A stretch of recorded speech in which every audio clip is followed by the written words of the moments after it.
Hello, you've reached Howard the Duck, star of Universal Pictures and Movies. I'm sent home just now. Hold it, I am here. I'm screening my calls these days, trying to duck my agent. He thinks he wants to get me a gig on Wild Kingdom. What does he think I am, some kind of animal? I'll be with you in a second. In the meantime, listen to some of the excitement in store for you when you catch my movie. You're in the middle of the road, jackass! You tell me where cornbread is? Turkey!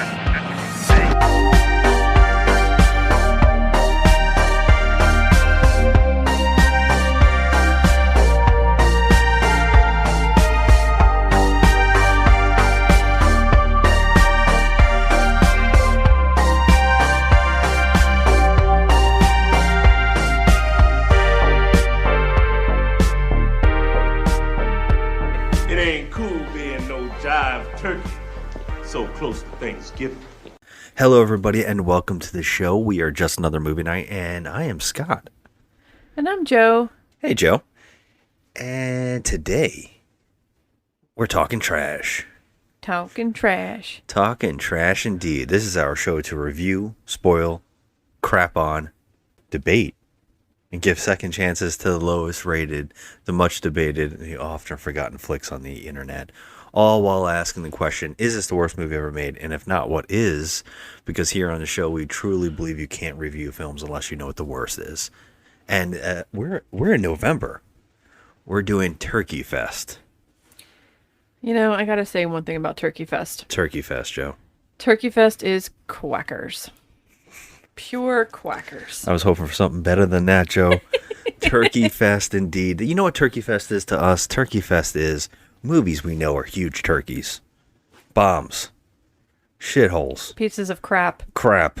But steamy turds. But the twist is, we love them. Yeah. We love them. And so every single November, we take the chance to pick a couple movies each and talk about them. This month we only have 4 weeks, so we have 2 each. And we're starting with Joe's pick. All right, let me take you back in time before Iron Man, before She-Hulk, Deadpool, Cerberus, Ambush Bug, Gwenpool, Scott Pilgrim, or even Ferris Bueller broke the fourth wall. Hell, or even were created. There was a small duck who was abducted from his home planet and dropped into the Florida Everglades by the demon Thog. In Marvel Comics' 1973 issue of Adventures into Fear, number 19, written by Steve Gerber and drawn by Val Mayerik.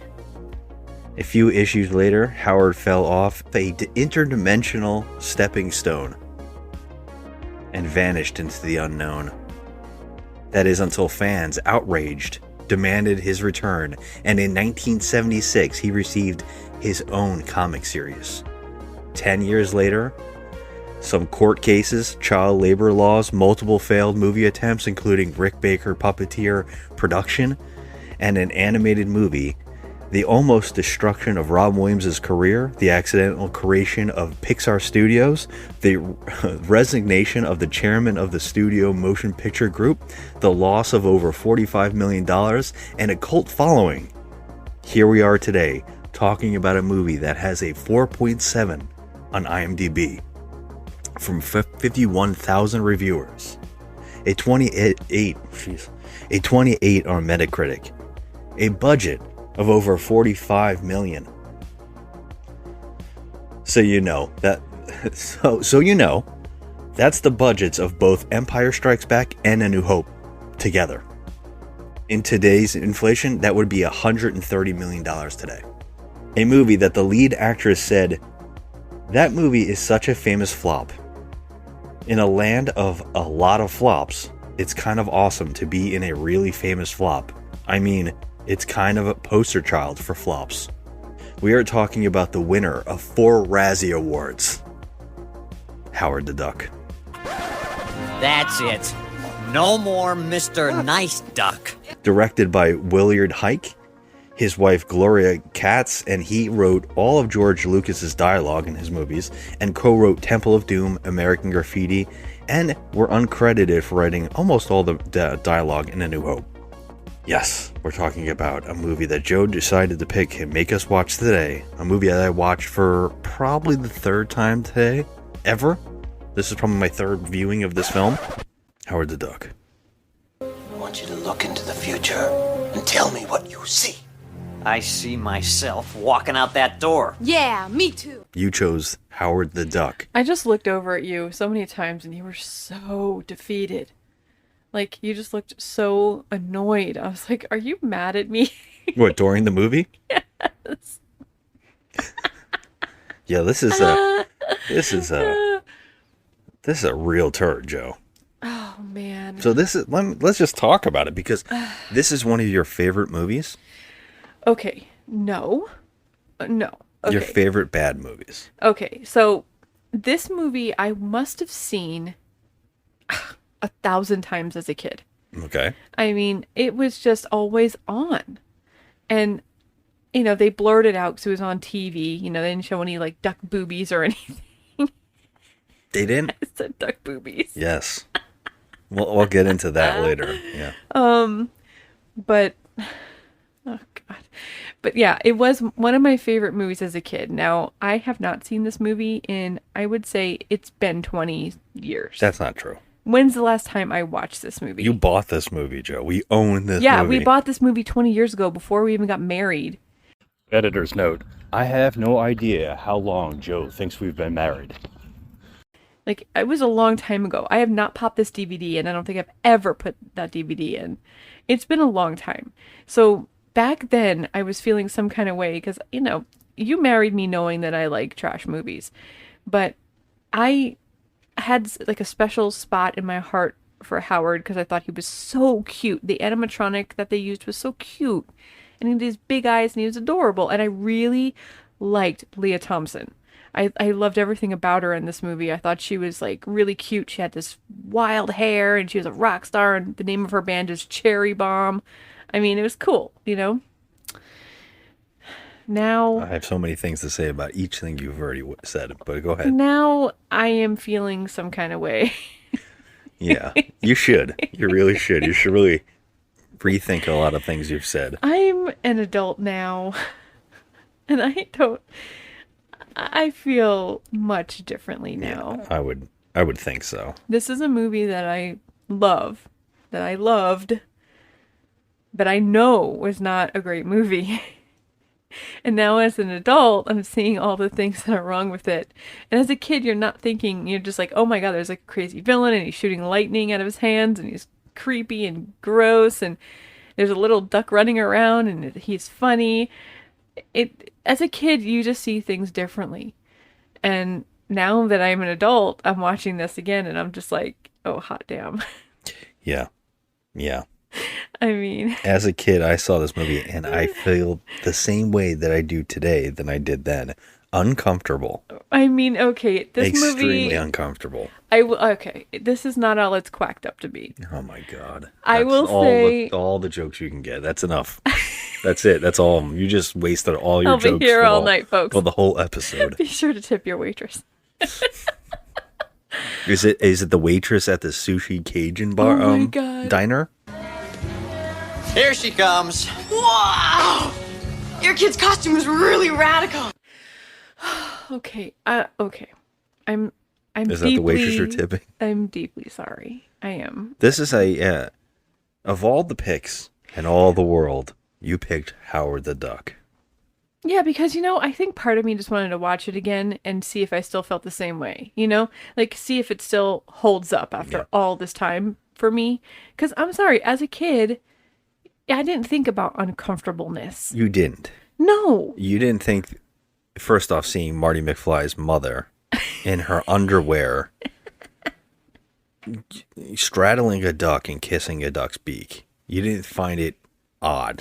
Well, at the time when I was a kid, I didn't think of, like, over-sexualized things like that, you know? Yeah, but didn't you feel like... I just thought he was what's cute. happening here? I mean, I was looking at him as though he was just a puppet, you know? Even though there was a man in the suit, I still feel like he was a puppet. He was like an animatronic puppet. And I was a kid, so I didn't really think of anything in the sexual terms. I mean, that's just not how you think of things when you're a little kid. I guess. So now, yes, I am highly uncomfortable by this movie. All right, at least there's that. But I am 100% right. They did not actually have physical sex like you said they did. Okay, well, here's the thing. Even I guess the people who worked on the film were like, why does everybody think they had sex? Okay, let's rephrase this. They were about to have sex. I doubt that. I don't. Because she literally said, Howard, I'm just kidding. I'm just kidding. Kiss. And they were going to go to Kiss sleep. 2, still on top of him, with her legs. He puts his arms up like he's into it now, all of a sudden. And we see it in the shadow. Things are about to happen. She had turned off the lights. This isn't kidding. They were about to watch. They were about to watch Letterman. Yeah, maybe they're going to watch Letterman with the lights off. We do that every night. She's like, you know what? Second thought. And I don't care what you say. She does declare he is my boyfriend. He's my boyfriend! That's disgusting. You're not making me proud to be a human! No, I think she just screamed that out. No, she's totally full on it. No, I think she just screamed that out to get them to stop. Because they're gonna sushify him. I don't think so. I think she is dead on. They are together. There is multiple references to her digging him. Okay, well, let's just ask our listeners to chime in on this. When we post this episode, I want to hear what you guys have to say. We're gonna do a collaboration post, and I want to know if you think that there is a sexual relationship going on here. Or how uncomfortable is it are happening? Is it in the background? Is it going to happen? Are they together? They are. They're together. She not only tells her friends about him. Jeez, you must be Casey. Meet Howard. Wow. Hi, Howie. We've heard so much about you. She keeps pining for him every time something happens. She's like, "Oh, you're gonna go home. I'm so happy for you." A face into the camera of depression. Well, because she made it a new friend. I mean, okay, sure, Joe. Come on. Okay, first of all, her telling her friends about Howard, that doesn't mean anything. If I met a talking duck that walks around with clothing on, I would tell everyone. They actually say, I thought I was hard up for a date. I don't know who's more desperate for dates, you or me. Oh my God! So you think that they're looking at him as not a duck, but as a person?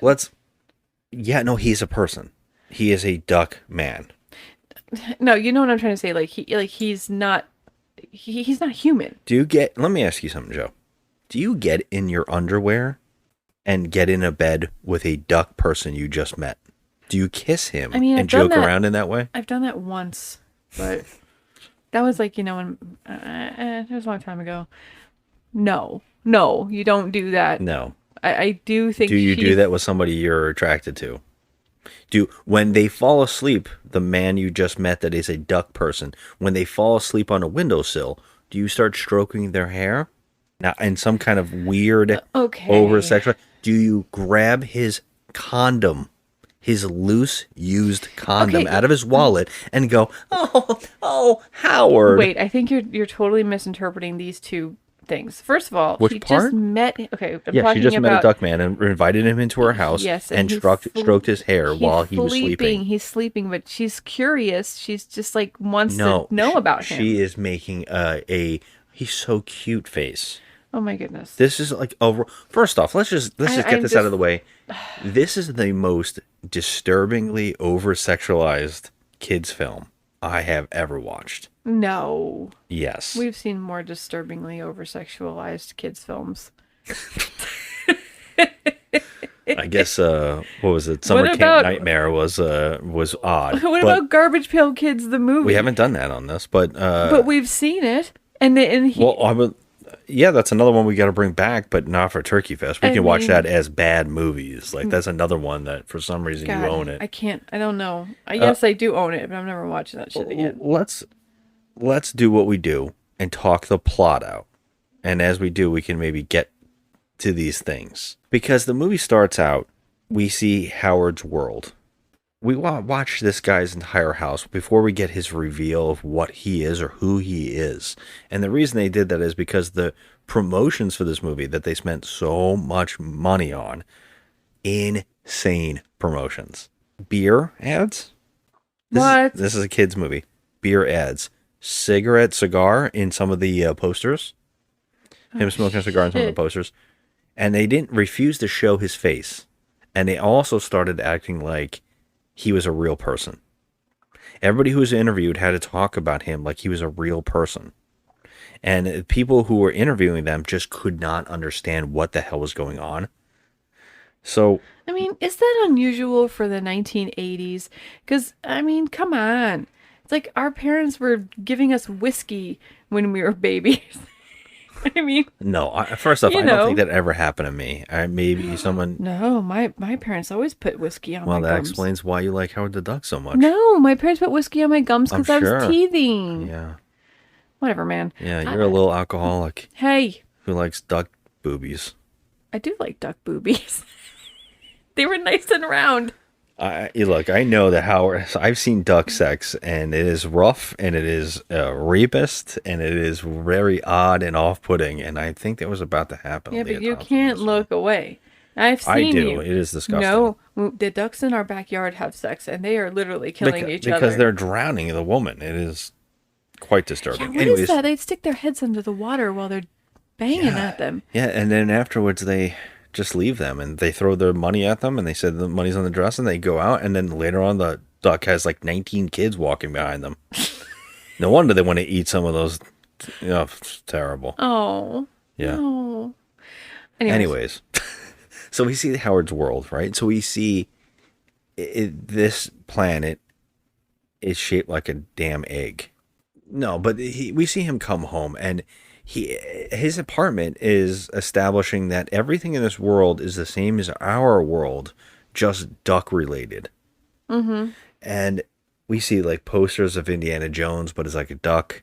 We finally get to see Howard, and he lights up a cigar, gets a beer, I believe, sits down and looks at a Playboy, where we see our first duck boobs.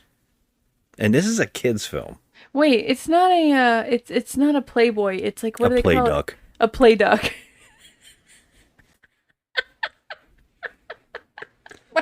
Yeah, a play duck, and he even makes a joke. Oh, look how airbrushed.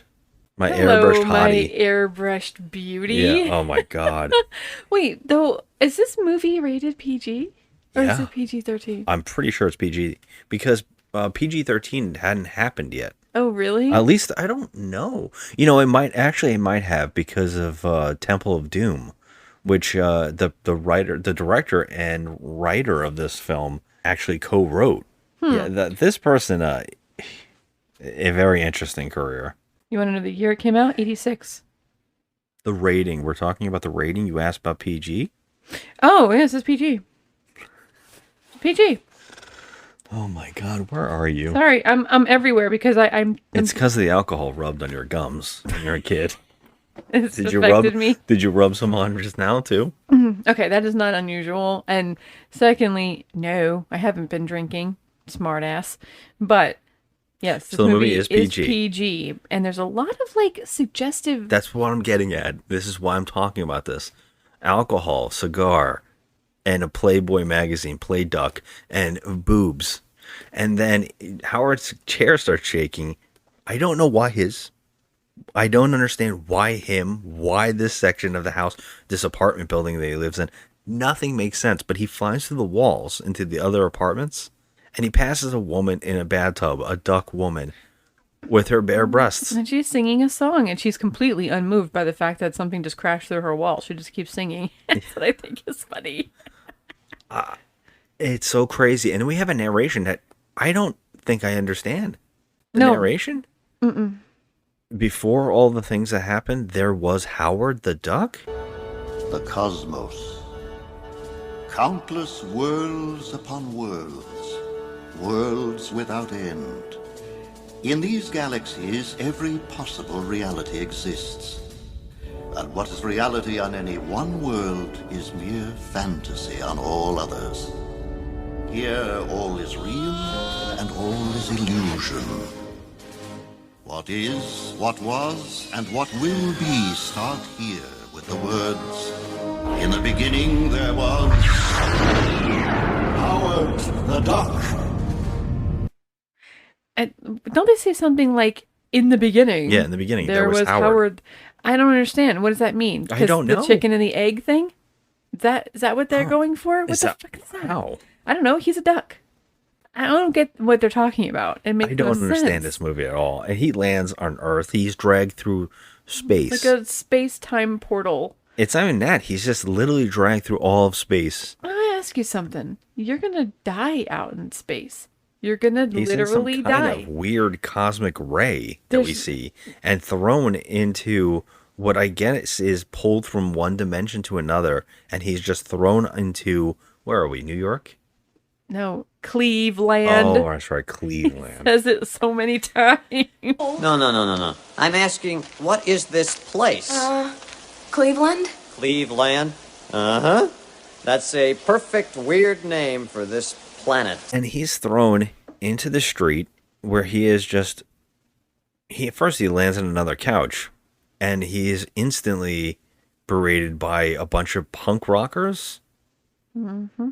And then he is passed around like a pinball through many situations, in which he does flap his arms multiple times in some kind of reference to flying. Like okay, that I think that's just like his fear mechanism, like his... Flapping his arms? His fight or flight, if you will. Okay. He doesn't, not only does he do it here, but he also does it later on when they're in the diner. Yeah, he does it a couple times. He does it a lot. But then he ends up in Beverly's club where she's playing. Now, Beverly is Leah Thompson, looking at her cutest. I think she's so cute in this. Completely miserable. They made her do her hair every day on the set 2 hours. Okay, she said, I really wish we would have done a wig. That's a lot of hair to crimp. Yeah. Now, in the 80s, and I know all my 80s girls had a crimper. Some still have a crimper. That shit took a long time. I mean, if you have a mop of hair like I do, I look like a cave woman. I got a lot of hair. That took a long time to get that crimping done. I would not want to be her. No. But she looks cute, though. It's huge. And she's what I would say in the good old Blues Brothers cage from the Blues Brothers. Yeah. Funny enough, John Landis was supposed to direct this movie at first. When this whole thing went down, this movie was in the process of getting made. This is one of those rare movies that you should never look into if you have a person that you respect in Hollywood. Oh, no. Because this is one of those movies that just opened the floodgates of seeing how much of an asshole everybody in the industry is to each other. In particular, reading about Stan Lee and George Lucas, and I fell down rabbit holes after rabbit holes, and it is absolutely crazy. Yeah, this movie was in such a weird process. Apparently, back when, before Star Wars, George Lucas, making American Graffiti, became friends with a comic book store owner. They became good friends. He became like a silent partner or co-owner of the store with him. And because they had a huge love of comic books. And George Lucas got involved in liking this Howard the Duck character. And he was like, I would really like to bring this to the screen because he's this foul-mouthed detective. Yep. You said foul. Yeah, he's this detective. He does all this stuff. And he's always involved with all the creatures. He was involved with Man-Thing in his first appearances. Really? I would think Man-Thing would eat him. No, Man-Thing's like a good character. You've seen him in the Werewolf by Night show. Oh, I like that. Yeah, he's just like a friendly guy. I guess he is. Well, they teamed up, and he also would break the fourth wall, and it was unlike any other comic, and that's why it was so popular.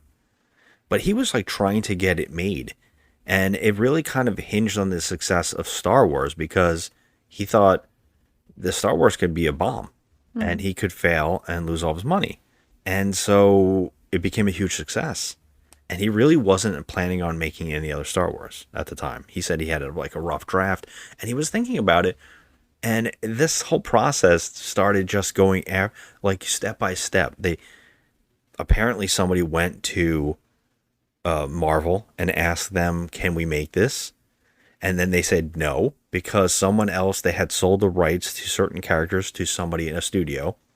And that studio made all the TV event movies, like the Thor, the Doctor Strange, what we did on this show. Mm-hmm. And Howard the Duck was one of those characters that they bought, which Hmm. is really strange. They knew that Howard the Duck was a popular character with comic fans. That there's actually a news report where they're interviewing a comic book store owner, and they say Howard the Duck, and he goes, "Oh, it's selling out. We can't keep it on the shelf." Really? That's how popular he I thought was. he was like an obscure character that there was like a handful of like people. No, the fans got so mad when he disappeared from the comic series. Like he just fell into this cosmos, and then they said that no one had said where he went to, and so fans got angry and were demanding, sending letters. Stan Lee has like an interview where he says that someone sent him duck bones, Oh my god! demanding that they bring back Howard. I mean, So they did. that's cryptic and weird. Yeah. And one of the crazy things is learning about what happened with the creator. Because famous, if you look into Marvel at all, you start learning about how the creators were all treated like crap. You know, there's so many things you can watch. This creator, though, got this popular series. He started making Howard the Duck, and then he got fired. Because he started as a freelance writer for Marvel, and freelance people usually don't get the credit.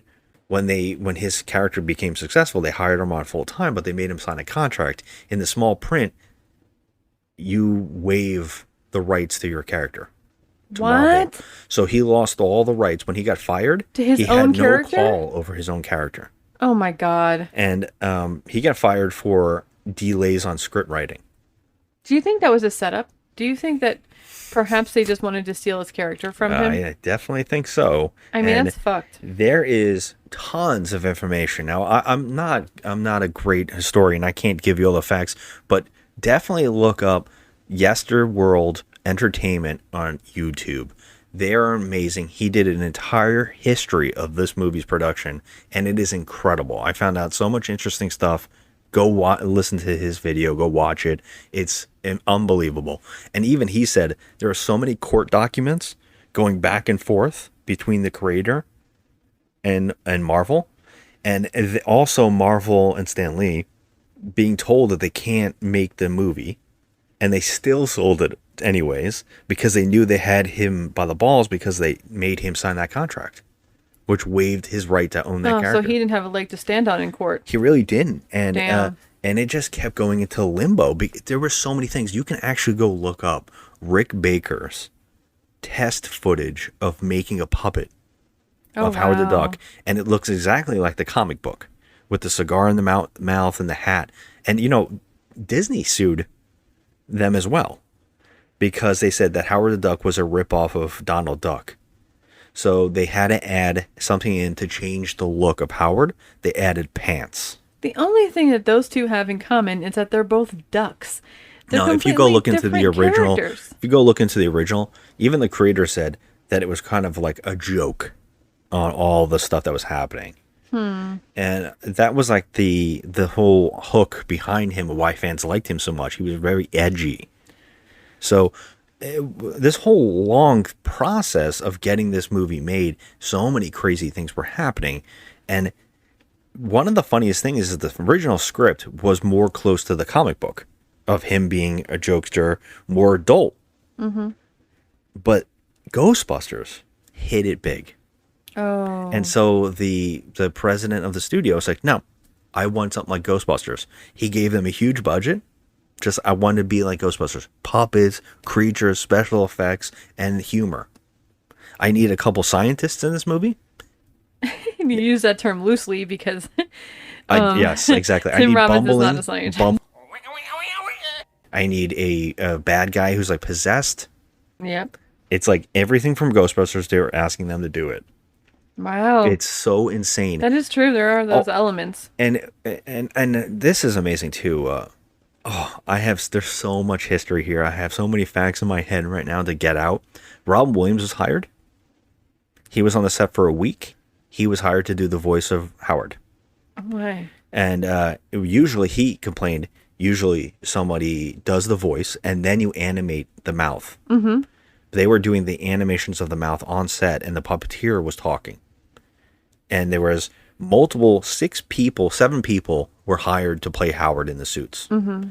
And Ron Williams was on set trying to improvise.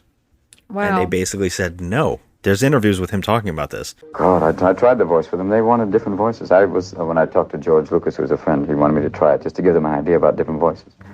I tried different voices. I tried real tough duck. They want a sensitive kind of 1980s yuppie duck. And the reason I said in the opening is, could have ruined his career. If he didn't leave this movie, he would have had another bomb on his hands because he had just had Popeye, which was a huge bomb for him as well, which I actually kind of like. We could talk about that movie one day on Turkey Fest. But that would have been 2 bombs back to back for him. It could have ruined his career. When he left this movie, he got Good Morning Vietnam. Made his career. So he made the right choice. He made the right choice. Why were there so many actors playing Howard? Okay. You ready for this? You ready for this one? Mm-hmm. They hired a 12-year-old. A child? So when you think about Lena Thompson in the bed with Howard, no, it is a 12-year-old child. There's a 12-year-old kid in there? Yes. No. Lena Thompson has many quotes about how people are very upset. Didn't you think that was weird? She goes, well, in the movie I just did before that, I was coming on to my son, which would be Back to the Future. Yeah. She's like, that's just my brand of humor. Oh my God. Okay, well, it wasn't always the kid in the suit, right? Because there's so many actors. So there was a lot. This kid, he's actually in Bruges. Oh. Yeah, that's him. Okay. Yeah, he had so many problems. They had child labor problems. The person who was his guardian didn't like that he was in the bed with her. Well, in the I wouldn't like almost that sex scene. either. That's creepy. Very creepy. This stuff is insane. There's another one who also has is under investigation for minor problems, just like our villain. 2 people in this film. Oh no. Yeah, there's so much. It's actually the actor who played Chucky in Child's Play. What? He's also in the suit. His name is Ed Gale. Yeah, he's under investigation for solicitation of a minor, a 14-year-old. Oh my fucking God. Yeah, 6 other people and that person. And they said that the makeup, they had a giant mask with animatronics on top of his head. But apparently makeup, all that stuff hurt him. There was all these problems. And then they could only have him on the set for certain hours. So they had to keep replacing him. Oh my God. So they chose to use the child for the scene with Leah Thompson instead Almost of all one the of movie. the adults. It's kind of debatable because a lot of people have like information that he wasn't, but what I've heard is that he's on set the most. Oh my God. They had a stunt person in the suit as well. And what about the child labor laws and stuff? Yeah, they were getting angry. And then this is really crazy. They had the makeup ready. They had the whole idea for the suit. And then right into production, the suit messed up. So they only had 3 weeks and they got another creator to come in to do the special effects. Oh my God. And that person only had 3 weeks. And then they started doing it. And they basically were filming it, changing the makeup, filming it, doing the makeup again. The suits were ripping. Oh, they said it was like chaos. And a lot of people say that the suit and Howard himself is like nightmare fuel. You said you like it. I thought he looked cute. I don't think it, in retrospect, I don't think it's that bad. I don't think the suit's bad. I mean, we've seen some trash. I've seen some trash, and it is kind of believable. Yeah, I think it's cute. And to think that this is the first Marvel movie. This is the first to screen Marvel film. Yeah, it is, I guess, right? Yep. No, what about... Oh, no, it's a TV movie. TV movies. Yeah. And that was the people who owned the rights. They had to wait for the rights to lapse, and then they finally got it. Damn, so this is the first real Marvel movie, and then they made this? Yeah. The suit cost $2 million, Joe. Well, they must have had multiple suits. Yeah. John Landis, he passed on this film because of the car scenes at the end were too similar to Blues Brothers. Oh, okay. Yeah. I'll get into it more. But yeah, there's so many crazy, crazy things here. But the fact that you can see maybe the 2 scripts are kind of lapsing. The script trying to be Ghostbusters and a script that is trying to be edgy like the comic book. Mm-hmm. You can see that they're maybe fighting. But you can also see that Back to the Future must have had some effect on this movie as well. the band, the musician, him with the guitar. He feels Marty-like. He feels Marty-like? He does. What does that mean? Like, he just feels like Marty McFly in this. Like, I don't know how to explain it. He feels weird. Man. And seeing him with Leah Thompson and the whole thing, there is a vibe to it. So when we see him dragged and thrown into the streets of Cleveland, and him learning about Leah Thompson's band Cherry Bomb, Leah Thompson actually sang the songs. They actually were going to replace her later on. The whole plan was for her to sing on the set or sing the songs, and then she didn't think they were going to use them because she was being told that they were going to have someone famous come in and do the dubbing. Oh. And they never did. Wasn't Belinda Carlisle up for that role? She can actually think she's Tori Amos. There's a lot Go-Go's. of weird conversations on that too. There's a lot of lists I of wonder weird how that people. would have been. Yeah, it's so odd. But yeah, she'd sing in the songs, and she, of course, because it's bad movie night, it is talking trash. She is almost raped in an alleyway. Yep. But she does fight off. Although she's screaming for help, she keeps punching everybody anyways. Yeah, she's doing a good job. Yeah. But Howard was stuck in a barrel, right? And after flapping his arms and hooking to a hook and falling in a garbage can, he actually jumps out of the garbage can and lands on top of it with like a lid on it now. No, they put the lid on there. They put him but he was in there. in there and they jumped out. Well, he punched the lid off because he got mad. No, they were going to stick her in it. The lid came off and he was in it looking That's up right. at her. And then he looks up and sees that she's getting hassled. And so then he gets pissed off. But when he jumps up, anyways. Okay, I get it. You're right. Oh, jeez. This whole movie is a fucking goof. Oh, it's you a can't huge point goof. out a goof. But he helps stop these guys. And so, of course, this is the meet cute. Yeah. Because some guy came to her aid, she's now into him. No, I think that she feels sorry for him because she's No. looking, it's pouring rain and he's just like standing there like lost and lonely, has nowhere to go. And she's like, oh, Yeah, and she's like, oh, you're a duck. Oh, okay. And that's it. Like, she's fully okay with it. She takes him home. I mean, she's pretty okay with the fact that he's a duck. I mean, she's a little taken aback, but Yeah, she takes him she home. gets it over it. He has a little duck robe. That's not. He does. He gets a little robe. Where? I don't know. He's wearing it, and he's wearing PJs. Maybe they had a like chance to stop at the store. Where'd they get the clothes?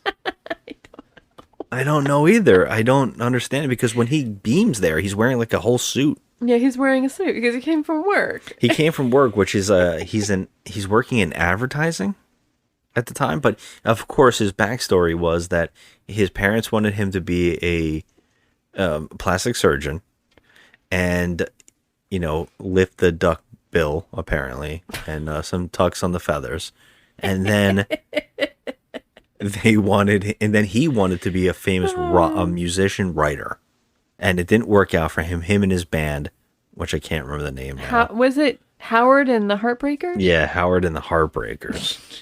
And so these two start spending time together. What happens first? Does he go to try to get a job? Does he leave her? Like, they have a fight? They have a fight, and then he tries to get a job. Did the sex scene happen first? No. Yes, it did. No, that happens later on, after he goes and talks to her manager and gets the money. No. Yes, it No. Oh, that's what I was wondering. It does, because Tim Robbins shows up, right? She brings Howard to the museum to see her friend, who is played by Tim Robbins, in full on. In the first part of this movie, he's full on dork mode. The sky! It's a bird! It's a plane! No! It's a duck. Phil, you've got to help us. What are we gonna do? Nice ducky. Me, Phil. You, Howard. We be friends. Ugh.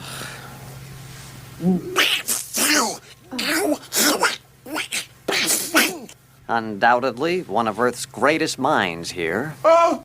And then the last half, he starts becoming like a regular person. Yeah. And then he goes back to dork mode in the last 5 minutes again? Is it wrong that I think that he's adorable? Okay. He's adorkable.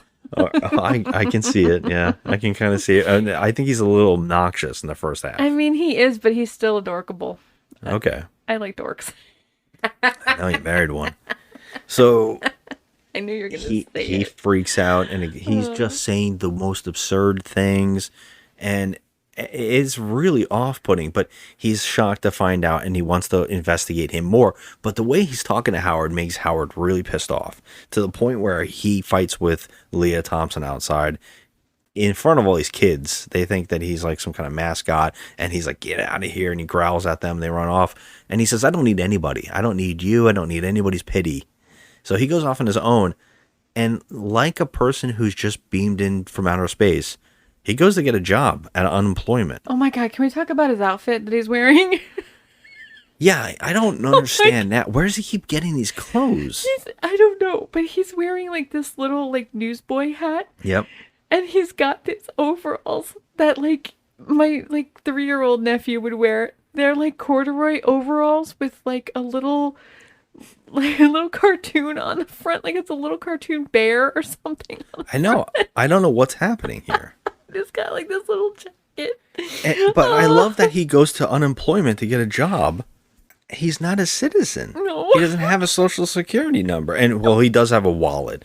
Because when Leah Thompson brought him home and he sat on the friend's windowsill and fell asleep to the rain, she, of course, not only stalker-ish stroked his hair and, like, pined over him, then she also went through his wallet.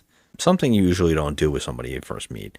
And then she goes through his wallet, and we get to see all the stuff in his wallet that explains his world is just the same exact thing, but little changes. So he has a couple bucks. Yep. We got George Washington, right, with a duck bill.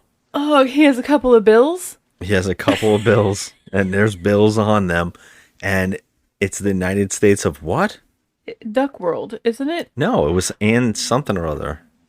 Jesus Christ, Scott.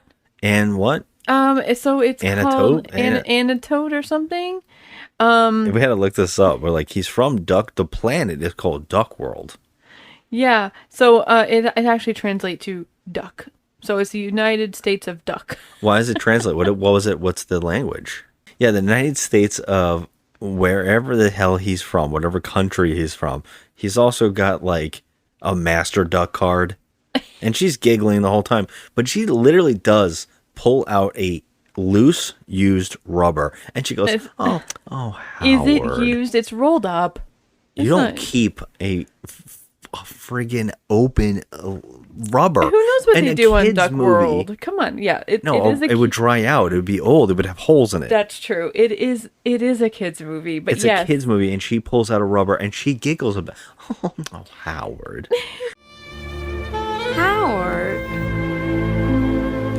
And well, afterwards, when he walks off, and he like, she acts like he broke her heart. Yeah. And then he goes off and gets us a job, and he gets a job. And now, if we could not get more sexual in this film, he goes and works at a bathhouse, a sex house. Well, there are a lot of those in the 80s. Yeah, and he has to. I mean, there's like people having sex in the hallways. Towels, lotions, antibiotics.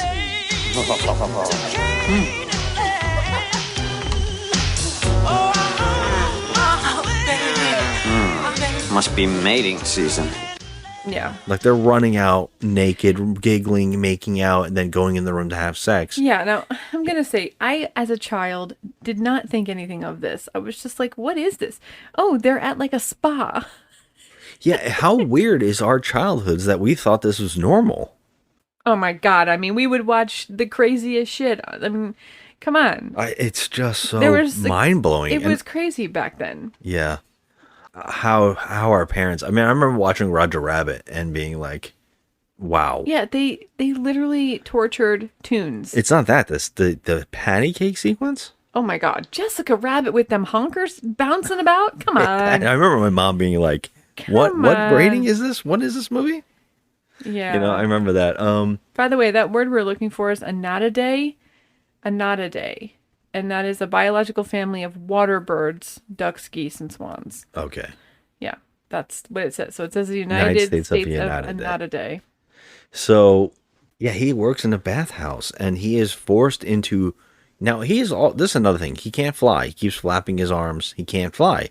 He also, now we learn, he can't swim. So he is chucked in by his new boss into a fucking duck that can't swim. He can't swim. He can't fly. I don't understand what's happening here. God. But he is chucked into a hot tub while it's being used, with two people going at it to unstuff the filter. Ugh. Which is, by the way, that's not, you would reach in. There's usually on the side of the thing. You could just open the filter. But he goes in and he pulls out from the jet a used pair of underwear. Yeah. I'm sure he contracted gonorrhea too. I'm but, like, I mean, see, that's the thing. It's funny because when I was watching this as a kid, I literally thought nothing of this. And I think it's because we were so conditioned. I mean, we had movies like Legend, you know, with Tom Cruise. We had The Dark Crystal. We had all those creepy things to like. Yeah, this isn't creepy. This is sexual. That's true, but it's kind of like the same, you know, situation. I've seen movies where there's a couple like sexual scenes and references and jokes when they were it was a children's movie. There was like boobs or something, but this movie is every couple minutes there's sex jokes. Yeah. Because what happens next is he loses his job after he pushes his new boss into a mud vat, like I don't know if it's supposed to be like a spa mud bath thing, but it looks like it was used poop. I don't like it. So I didn't like it at all. He pulls like a bra. I said out used there. poop. Ew. I mean, is it reused poop? Ew. Anyways, Ew. He gets fired, and of course he goes to the bar and he finds her playing her song, and the song she's playing is about how a guy broke her heart.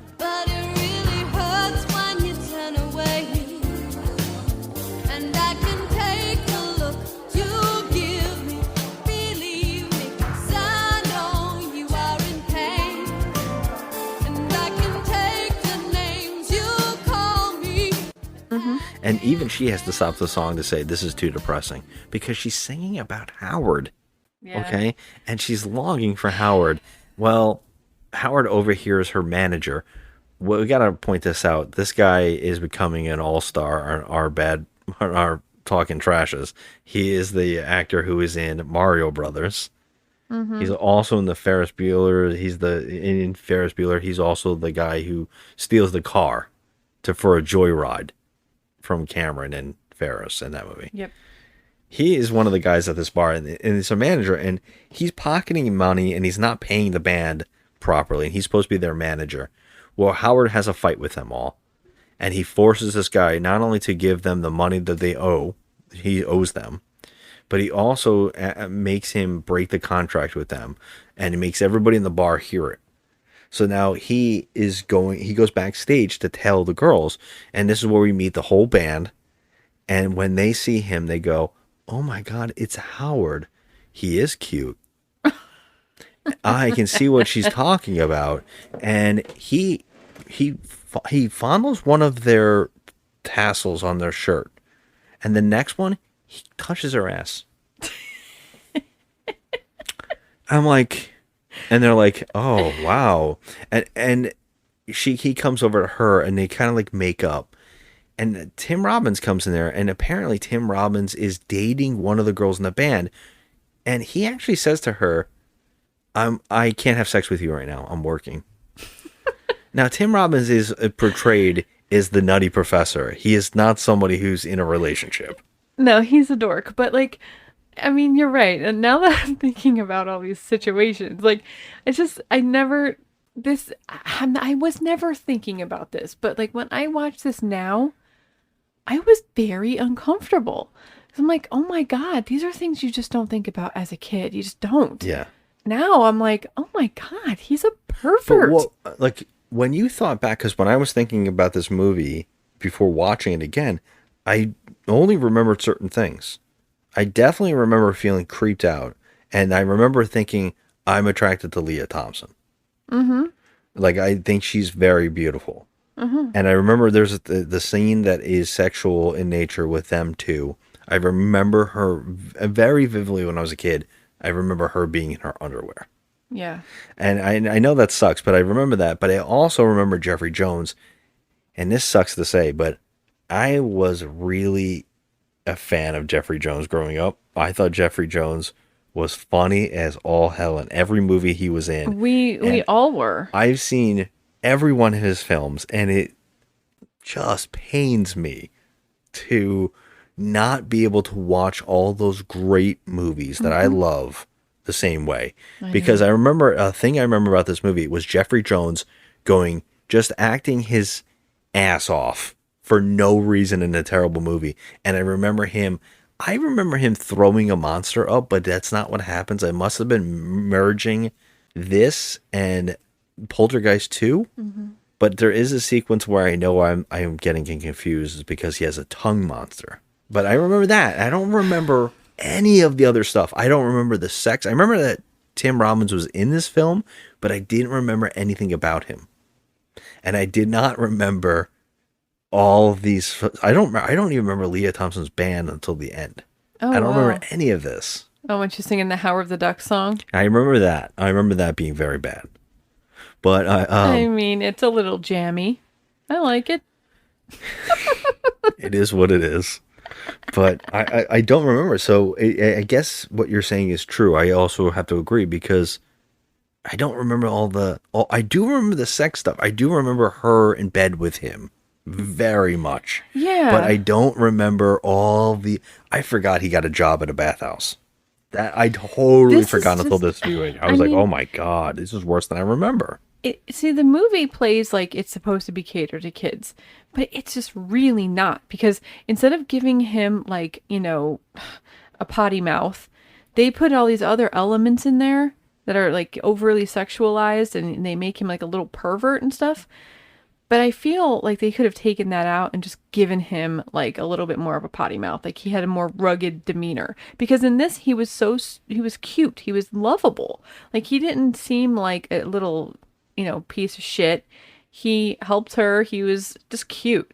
And I feel like they should have gone the other way and just made him a little rougher, like Raphael from the, Well, that's how he is in the Turtles. comics. He's like a drinking, smoking, asshole. Right. So I and feel he like is with a human woman in the comics too.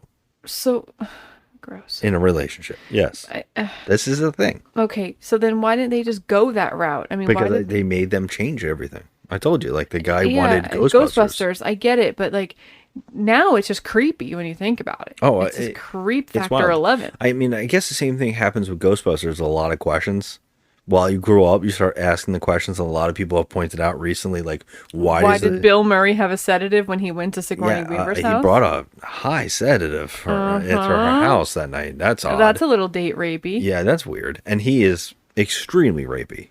He's a worm. Yeah, he's just And there is the famous blowjob from a ghost sequence that is very odd because it's cut and it doesn't really make sense, but they left some of it in there.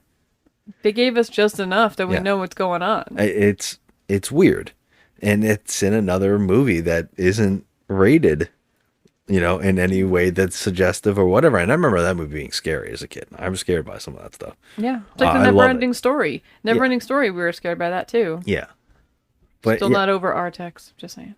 And another movie I'm scared of is Howard the Duck. So let's keep trying to talk about Howard the Duck. You just want to get through it because you hate it. I do, and it's we're chatting for a bit here. Sorry. Okay, on point. Let's go. So when they get back together, he brings the money to them, and he like kind of suggests that now they don't have a manager, they can play on their own, they can do their own gigs. They're not constrained to this guy, and they're all congratulating Howard, and it's odd. And she takes him back home, and that's when the next scene we see is him in his little duck robe, and he's jamming out on her keyboard, and he's making a whole song, and she comes out of the bathroom in a robe, but just underwear. Mm-hmm. And like a tiny little silk top. Tank top thingy. Which, yeah, she comes in the room, And then she gets on the bed on all fours after dropping her robe. And this is a kid's film. And he's starting to go, well, I'm starting to get into the human body. Yeah. And then he's like trying, like getting, oh man, you really should try. And she's like, I'm having a problem. And she does that thing where she's pretending to be cold, but she turns her back and she goes, well, I have to find a good man, which is like, hint, hint, hint, we're in bed together. And he's like, well, have you ever thought about outside of your species? And she's like, oh, like a duck. Right. Ew, and then you're being creepy. I'm just going to put the audio in here. Nobody can make up for themselves what this is creepy or not. I have developed a greater appreciation for the female version of the human anatomy. Howard, you really are the worst. Come on, let's watch David Letterman. Come on. Okie dokie. You know, I got a feeling my life's really gonna change since you fell into a ducky. Yeah, well, I'm glad somebody's happy. If I could just get my career back on course, I'd only have the old standard worry left. What's that? Just can't seem to find the right man. Maybe it's not a man you should be looking for. You think I might find happiness in the animal kingdom, Ducky? Like they say, Dal, love's strange. We could always give it a try.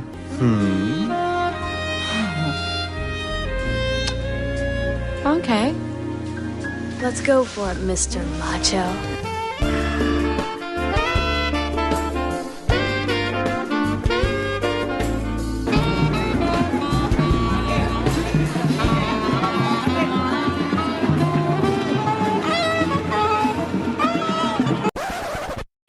But that's when Howard starts all of a sudden changing. Oh, I was only kidding. What do you mean? Okay, it was a joke. Listen, I'm pretty tired. It's just that you're so incredibly soft and cuddly. Bev, let's be realistic. I mean, my apartment's zillions of miles from here. You're 3 feet taller than I am. I just can't resist your intense animal magnetism. Whoops. Anyway, where will it all lead? Marriage, kids, a house in the suburbs? Let's just face it. It's fate. No, it's not. I've got a headache. And I got the aspirin. And she turns off the lights and she gets on top of him and she goes, oh, I'm just kidding. Just a little kiss. And she gives him a kiss and we see it in the shadow. He puts his arms up, stretching like, oh yeah. And she gives him his second kiss. Just one good night kiss, sweet ducky. Come on, Howard. I was just kidding. Good night. And before more can go on, she doesn't move from the top of him. People enter her house. Yes, but can we talk about how his feathers on his hair go up like he's getting a hard on? That's a thing, by the way, with ducks, yeah. That's happening. Yes, in it this is movie. happening. And they have corkscrew penises, too. Ew. So, anyway. God damn you. How do you know that? Everybody Gross. knows that. Okay, I didn't know that. Thank you. It's gross. Gross. But yeah, three people enter her room, her house, without even knocking. They just barge in, and it's Tim Robbins, and he has brought two other scientists, one being Jeffrey Jones, and they all come in, and they see in the shadow her kissing him, and her being like sexual with him. Yeah, and that's when And I'm they're like, like, what? ooh, yeah, and she's like, oh no, we're just kidding. Yeah. No, okay, no. They talk him into the understanding is they did the experiment, and in the lab they use this, I don't know what the hell it is, but it opened up a time portal type thing, and it sucked him from his universe. Why him? How? Doesn't matter. Right in his living room, not his planet, just his living room. And it's like, oh, you're gonna come to this place. We can make history a second time by sending you back. So he's like, great. So we're gonna go there tomorrow. We're gonna do this whole thing. So when they show up at the lab, there is chaos. Nobody is at the gate. Nobody's doing anything. When they go in there, when they finally enter the place, they open up a door, and a guy runs out with a burnt face. And I wrote this down. There was an explosion. He runs out, and it's like hell's going on. And he runs out and he goes, we had no idea. We had no right tampering with the universe. And he just walks away calmly. He had a little bit of rouge on the side of his face, like he got burned, but he's okay. Yeah, well, first he falls to the floor like, oh, jeez. And he just gets up and walks out. That was his big scene. And we go in the room and we see another all-star. This guy's in everything. Isn't he the one that, hello, how are you? Yeah, the guy from Crazy People. Yeah, Crazy he's in People. so many movies. He's also Night of the Creeps. Oh, yeah, that's my guy, Night of the Creeps. Yeah, he's in so many movies. He shows up just to have a scene about how they did the experiment again, but this time it didn't work properly. It kind of backfired, but they're thinking, well, what did we bring back? Because the first time we brought something here, did we do it again? And everybody's like, it's complete chaos. And they don't know where Jeffrey Jones, who is like the head doctor or the head scientist or whatever the hell it is, they don't know where he is, but he shows up and this is what we're talking about. He's overacting. Something has happened to him during the experiment. And he is saying that he has something in his brain, but he keeps going and giving them information. I know it's supposed to be funny, but it is very odd to 100 degrees. Like, it's like he just keeps going, I have something in my brain. Anyways, go over there and get that. They're like, oh, where's the car? It's in the parking lot right over there. Oh, my head.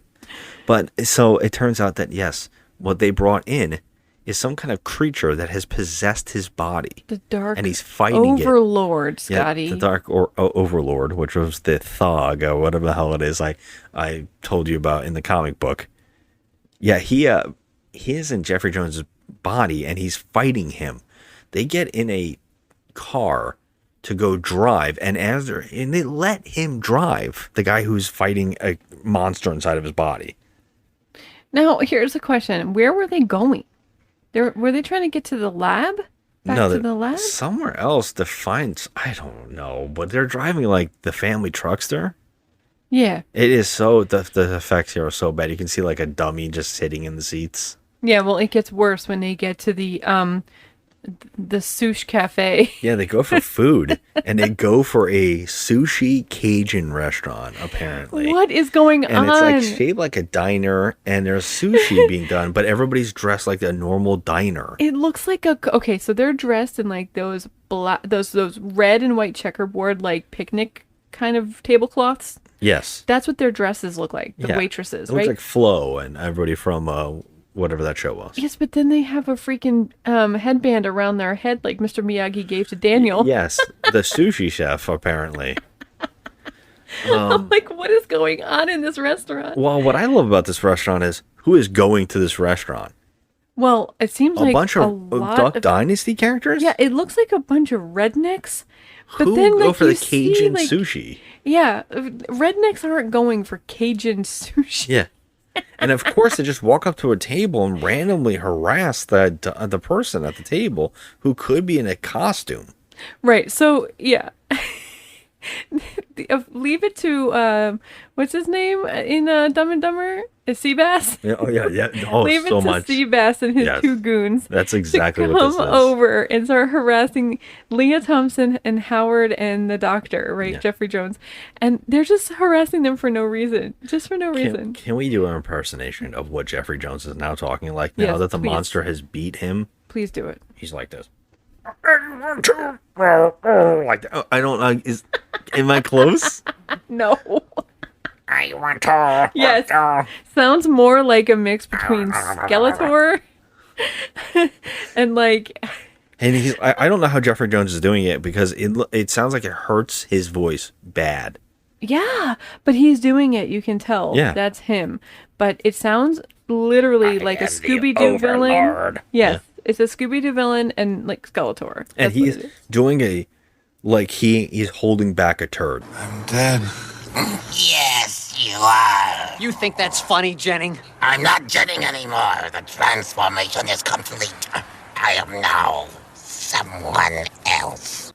is what his motivation of acting is. You know what it kind of reminded me of in Men in Black? Remember with Vincent D'Onofrio? Vincent D'Onofrio is incredible in Men in Black. It's probably the best thing about that movie for me. He is so funny in that movie, doing all that skin makeup stuff, all the acting, pulling like, back his head and all pretending that. like he's falling apart. It's amazing. Yeah. I absolutely love that. But yeah, here it is just wild.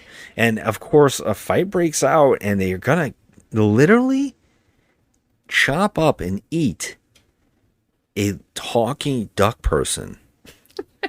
And the sushi chef comes out and gets he's sharpening his axe.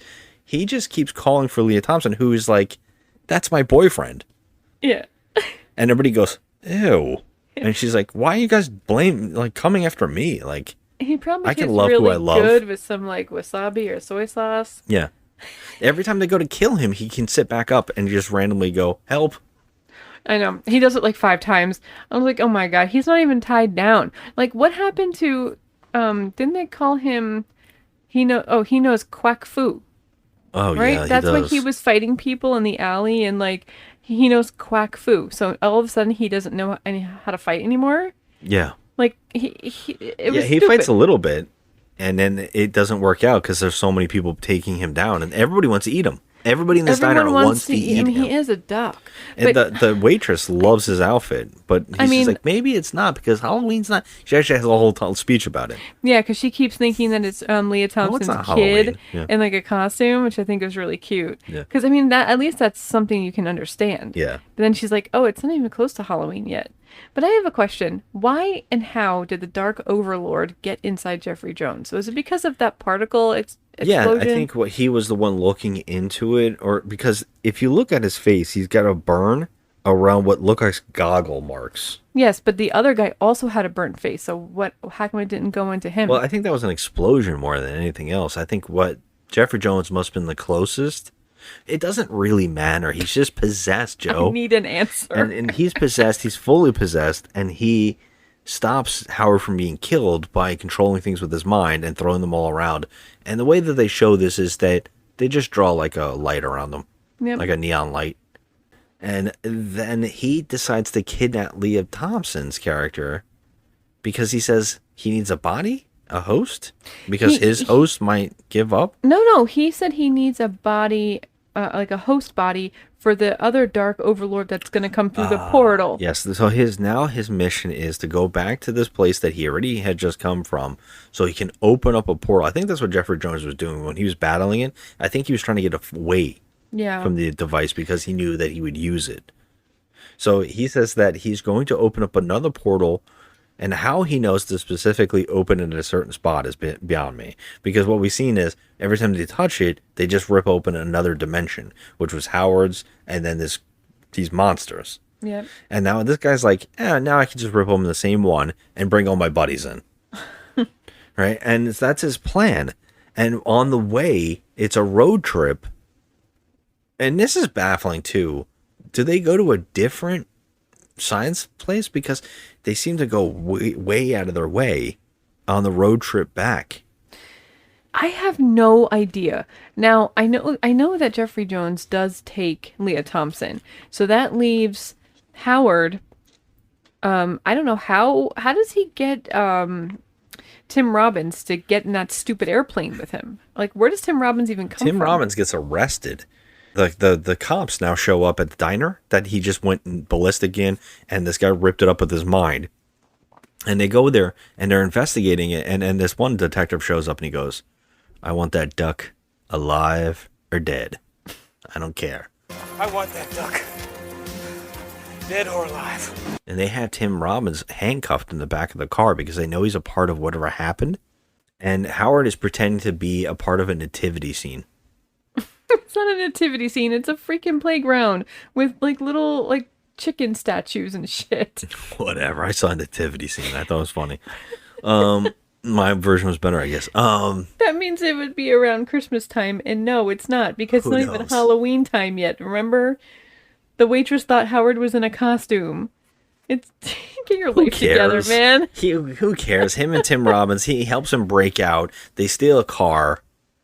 They go on a huge trip to find where they're going, and on the way, Jeffrey Jones is eating power.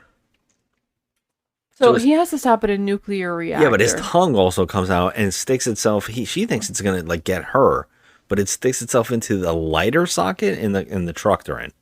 Yeah, he needs a power source. He's literally deteriorating. Now, this is maybe you're right. Maybe he does need Leah Thompson's body to transfer over because he's rotting. He's completely rotting. So you're right. He might need Leah Thompson. Yeah, because every time he absorbs power, he mutates. Yeah. Well, so they go to this power plant, and of course they get visitor badges and the whole thing. I don't know how, but he goes in and he literally rips open a power plant, and I would say causes a Chernobyl type meltdown. But no, he just absorbs all the energy and is a walking reactor. Mm-hmm. And he morphs. His spine starts sticking out of his back, and he grows white hair, and he starts looking like Dr. Wily from Mega Man, right? And he's like full on, I guess. So they now go to the plant, and on the same time, Howard and Tim Robbins' character, they're on such a run that they go to an airfield, and they find a little tiny, like 2-passenger little like fake plane type thing. It looks like a paraglider. Yeah. It's so with stupid. an engine on it. Like, of all the things to take, why don't you just steal a car? What is this? So now this bumbling idiot, chase ensues with the police and them in this ridiculous, like, flying little go-kart. And it goes on way too long. Oh, it goes on and on. Way It doesn't too even look long. great.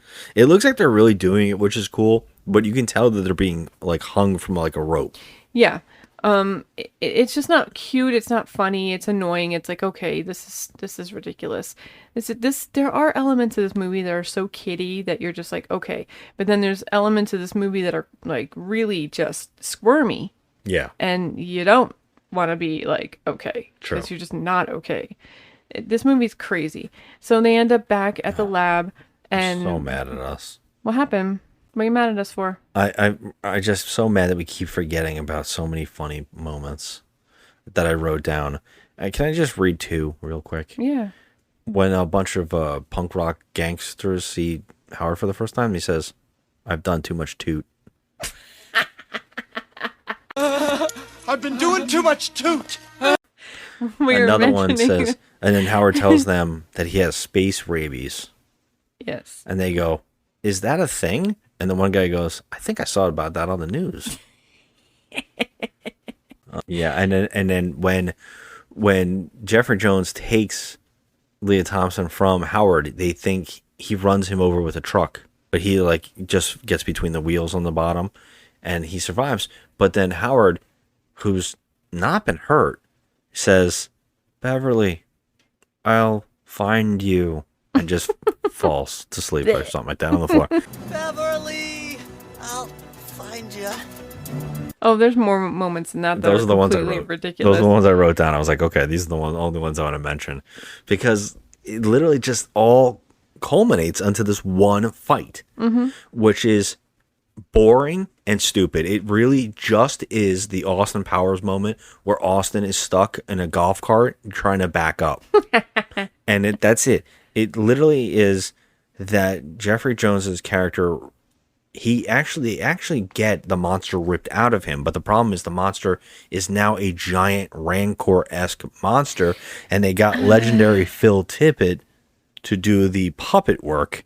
This is a actual puppet motion capture, and they put it into the movie. You said CG. No, someone made this. No. They made this monster, and they filmed the whole thing, and it is practical effects. Wow, I feel bad for saying it's terrible special effects, because it's actually not when you think about it. It's not. It's like Willow and all these things. Someone did the effects. If Phil Tippett, if people don't know, did the stop motion on RoboCop, Starship Troopers, and Jurassic Park.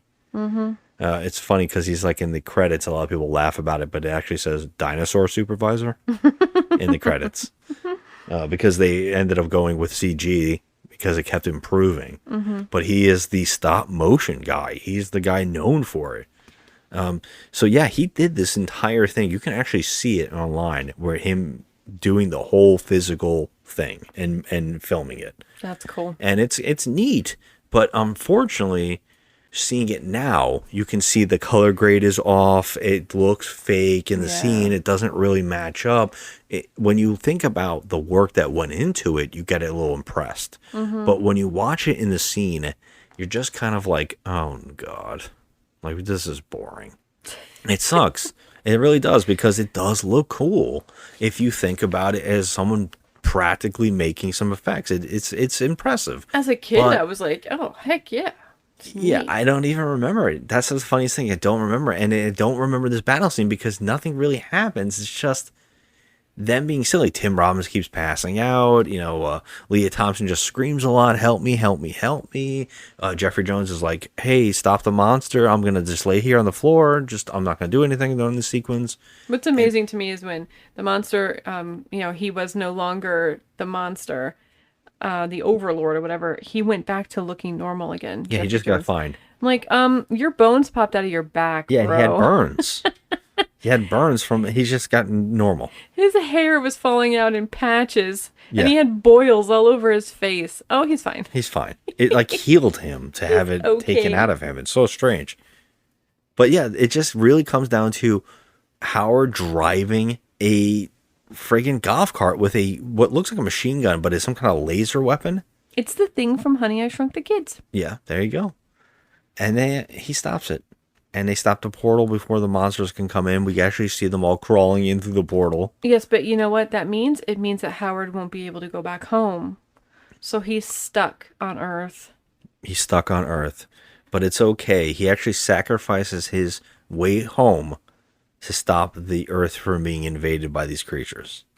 Yes, and then he becomes Leah Thompson's manager of her band Cherry Bomb. Naturally. And he's successful. And the band sings the Howard the Duck song at the end. And he gets shot on stage by accident, and they put a little guitar on him, and he jams out like Marty McFly, and they have a whole dance scene, and they go off during the credits. And she's like, oh, Ducky. Yeah, I'm pretty sure that they were having unnatural sex at that point in the movie. They're together. There's no doubt in my mind. I mean, now that I am this old and I see this movie, it's just no damn good. I mean, as a kid, I was not thinking of these things. But I am now. Like, oh my God, what the fuck? Like, this is not natural. This is awful. It's like, not to go back to it, but when we were watching the Garbage Pail Kids movie, and how squirmy it was watching Tangerine, who was 24 years old at the time of filming, flirt with Mackenzie Aston. Oh, it's insane. Oh my God, he was like 11 years old. I only thing I could keep asking you during the movie was, how old is she? I think she's like 24 years old. Because it didn't feel like it. She felt young. She felt like she was in high school with him. And I kept going, there's some weird stuff here. Like, she's got a leg spread open with, like, it's weird. Yeah. I was like, this is odd and off-putting. Let's not talk about Garbage Pail Kids movie. Okay. We're here to talk about Howard the Duck. Okay. Now, I have to point out some things now that we just told the plot of this movie. And, I had brought up into, if you heard me in the opening here, one of the crazy things that are going on around the line. And there's a lot of weird reports. There's a lot of he said, she said stuff. So it's really hard to understand, like, maybe what is reality. But the thing that I found multiple sources saying is that Lucas, he actually wanted to walk away from making movies because, like, his marriage fell apart and while making Star Wars. And so he wanted to walk away from it and just be a producer. So he kind of like sold stuff off, and that's why he didn't do like Empire and Return. He wanted to get away from it. So he was like helping his friends out. And this is the writer they didn't get any credit as writing dialogue on New Hope. So I think it was like, I'll help you make this movie. And I think that's why he got invested as being a producer and then executive producer. And his name got put all over it on the merch. And I mean, like everything. So he was like forced into being like a head of this movie. Although he really at the time didn't want to. But he did it for his friend. But what had happened, I guess, was that he had just built Lucas Ranch, the Skywalker Ranch, yeah. which cost like $50 million. Okay, that's absurd. And he was in the black. And he hoped that this movie was going to remove him from being in the black. Oh my right? God. And it didn't. It There's bombed. your problem right there. I know, it bombed. So Steve Jobs, who was his friend, offered to buy the CGI division of Lucasfilm to help him out. And he said he would give him way over asking price to help him get out of debt. Oh my God. Right? So Lucas said, okay. That studio became Pixar. Oh my God. So all the people at Pixar that made all those brilliant movies were at that studio. Holy shit. I don't know. Wow. Okay. Another Some fun good fact. trivia. Yeah, another fun fact is that the test screenings, they didn't want to really have any test screenings, and they were trying to keep this away from press. And they did have a press screening, and they said all the things that came back, all the cards that came back from not a press screening, but a test screening, and all the cards that came back were positive. And the reason is because the co-writer ripped up all the bad ones. Damn. Yeah.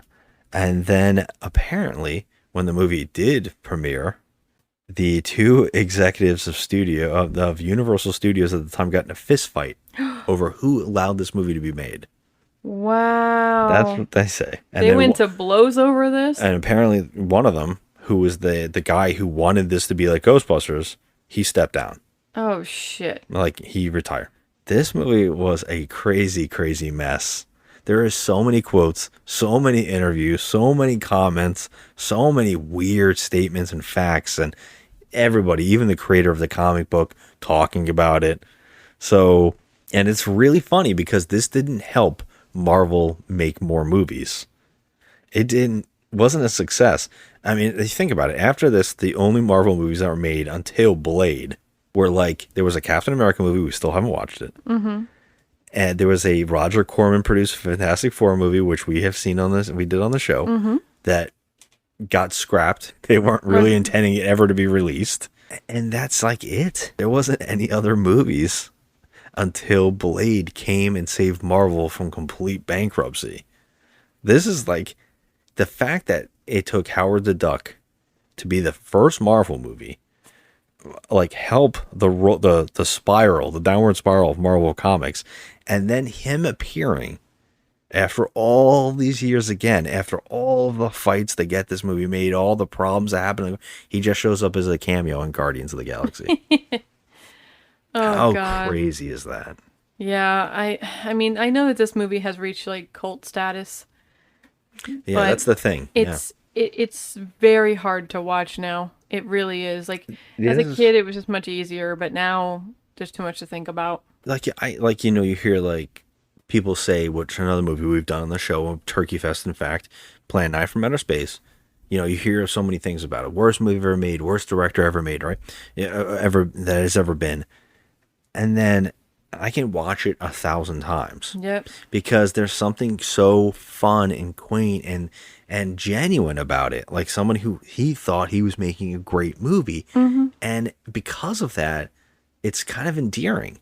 This movie, you can just, every ounce of it, if you watch people's faces, you watch the acting, you watch the special effects, you see this thing unraveling. Yeah. You can just feel this movie falling apart. And you can feel that people were probably like, this is a disaster. In every moment. I mean, yeah, it was a hot mess. I mean, also, let me just say, for the record, Ed Wood is not the worst filmmaker that was ever absolutely born. not. Absolutely not. No way. And I can't stand when people say that, because he's not. That's why I brought it up. But anyway, yeah. All right, so what do you got? Well, my question is to you, I guess. Do you really think that this is so bad it's good? Like, this is your Turkey movie. This is the movie like, oh, I loved it when I was a kid. Or do you now just agree it is bad? No, I now agree that this movie is absolutely dreadful. It's a dreadful movie. Okay. When we did Turkey Festival, I think the first time I picked an oddball, which was Maximum Overdrive. And you said, do you really like this movie? And I was like, I don't like it as much as I remember it, Mhm. but I still find it a little bit of a lot of, like, there's fun in here. Mhm. Now, do you think that was better than this movie? Maximum Overdrive was better than this movie. Okay. Yes. So my question, Without a question. do you see like why I wanted to talk about that movie? Because it is silly fun. Oh, 100%. It was very entertaining without that whole skeeve factor that Yeah. this one had. This one had a skeeve factor. I didn't like it. As an adult, I can't watch that shit, you know? Yeah. As a kid, you're not thinking about it. But as an adult, no. Because I think all the turkey movies we've done, we generally really enjoy them. Mhm. But we were very questioning of Maximum Overdrive, and now this one. So I'm glad to hear you say you finally understand, like, this is bad. I mean, yeah, if you wanted to go ahead and put this up for sale online for $1.05, You gotta have it just to keep it as like. oh no, we're gonna keep it. But I'm Yeah. just saying, like, it's trash. It's a trash heap film. It is. What do you give it out of 10? Well, and when I first reviewed this film, I gave it a 4 because I thought Which it is was so so bad bad, it's it's good. Now I am at a 2. This movie is dreadful. I feel like 3. No. It is bad. I'm gonna give it a 3. It Mm-mm. is, I also had it at a 4 for a while, but I don't remember ever really enjoying this film. No, I did not enjoy it. I was laughing because I saw your face and I was like, oh, fuck, I'm in for it because he's not having a good time. This time in particular was like, oh yeah, this is just as bad as I recall. But I mean, you're such a good sport for humoring me and watching this again, but this is a 2. I mean, it's a disaster. Well, I had more fun researching the insanity because I always assumed that this was a George Lucas cocaine nightmare of a film. I always assumed that he did a lot of blow and was like, yeah, this is going to be the best thing ever. But to see that he was really behind the scenes just trying to help out friends is kind of cool. But to seeing that he basically kind of did it because he truly never gave the people credit who wrote the best things about New Hope. Yeah. And that's something I've always talked You about. know, he's always such a smart ass. Like he was just so stuck on himself. Well, that was the thing back then. These guys, this group of friends, all really lucked into their careers. Like everything worked out. Spielberg, these are a huge group of friends. Spielberg, Lucas, Coppola, but they all kind of like just made hit that was so big that I think that Spielberg is the only one that's like truly kept really making movies. I think De Palma was another one. Mm-hmm. He just kept making hits. He's always been really relevant with that. Very consistent. Whereas the rest of them kind of took times off, or after a while got like De Palma has kind of got a little out of it. Coppola took a lot of time off, and Lucas, I would say he's always been that guy that I know people just like adore, but where I always thought his genius lay was in the idea that he was smart enough to know the toys will make me more money than the movie itself. Oh my God, and yeah. he took all of the toy money Mhm. and was able to make a huge business. I mean, But if it wasn't for all yeah. of his friends, you can see, and the more I read, the more I see, oh, all these friends helped him. I've always thought this, but the more I read more, I go, man, Yeah, he did have a lot of help. And you He know what, has though? so much He help. was really smart with the marketing. I mean, he's been making money off these toys and merchandising since 1977. Yeah. I mean, that's a lot. we'll talk about him more in December. Okay. But, Yes. but yeah, I always assumed that this was some kind of like just crazy thing. I never understood why this character was the one they were so obsessed with making. Why it became such a thing that they pushed. Of all the Marvel characters, why this one? Why not Spider-Man? I never understood it. But like reading into the background and them hoping they could make the comedy, that edgy comedy, I can see why they would want to, and why they wanted this to be an animated film, and they were forced into making it live action. Mm-hmm. I can see that animated film, and seeing Rick Baker's attempts at making this thing, if they were going to do it like a puppeteer type thing, it looked cool. It looked just like the comic book, and that would have been something really interesting. And they had Jim Belushi. Editor's note, John Belushi. Don't know why I keep saying Jim. They had gave it $8 million at the time. He had made the practical effect, and Jim Belushi was hired to be the voice. Oh, wow. They were on to something. But the fact that it became this monstrosity is mind-blowing. It's terrible. Yeah. It's such a more interesting story than it is a movie. Yeah, I guess. I mean, I never really read the comics, but it's intriguing. Well, I mean, the story of the production, the story of the movie is more interesting. The story of the movie is more interesting than the movie itself. Yes. Yes, I get what you're saying. But yeah, so you gave it a 3. I have a 2. That brings us to our segment of why we can't have nice things, where I read out 2 extremes of internet reviews, a 1-star and a 10-star review, as proof that people ruin the rating system, and proof that no matter what, there's always going to be someone who messes it up for the rest of us. And these 2 reviews are just that. I'm going to start with the 1-star review this time. Hateful. Disgusting.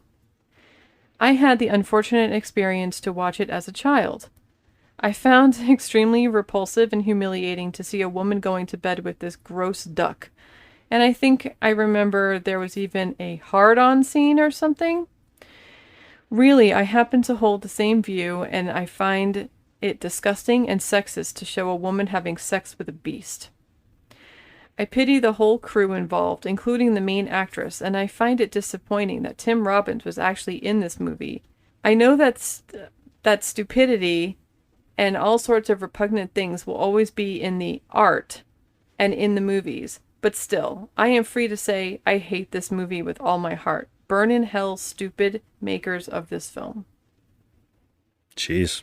Well, first of all, we already clarified they don't actually have sex. Okay, it's not a thing we see. But anyways, whatever. Yes, it's repugnant. All right, 10 out of 10. Shut up. This is the greatest movie George Lucas ever put his name on. Star Wars fans can kiss my ass. The only thing that would have made this movie any better is if it had been just as crass as the comic book.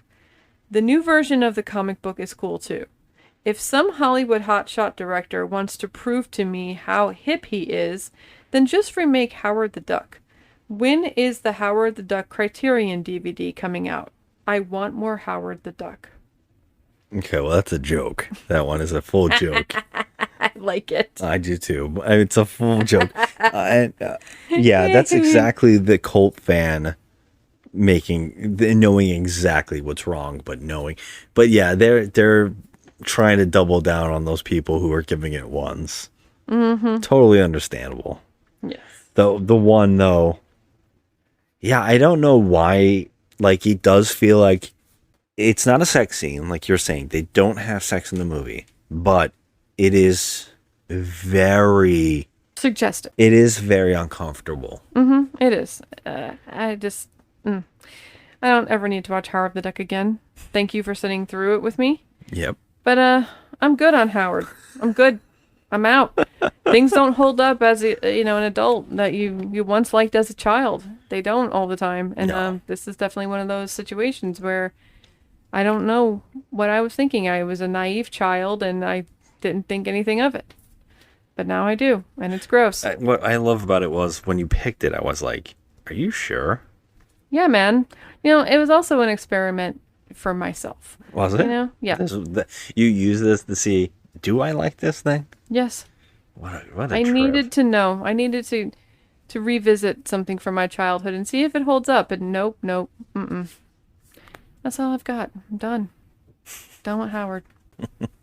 I point out at that YouTuber, definitely check his YouTube channel out and see the history of this thing. It is incredible. The amount of detail this guy went into is fantastic. But otherwise, yeah, this is a stinky ass bomb. I don't know what the hell anybody will. I really don't know why people would watch this for fun. But that being said, this is Turkey Fest and this is Talking Trash, and we at least talk trash. So yeah, thanks for listening, guys. As always, hit us up on Instagram at the Crafty Misfit Joe, and me at the Just Another Movie Night. And as always, I'd love to hear your opinion. If you do love this movie, I would love to know. Thanks for listening. Have a good one. Bye. All right. Now it's my turn. Hey, come on, don't think your best shot out. You got it.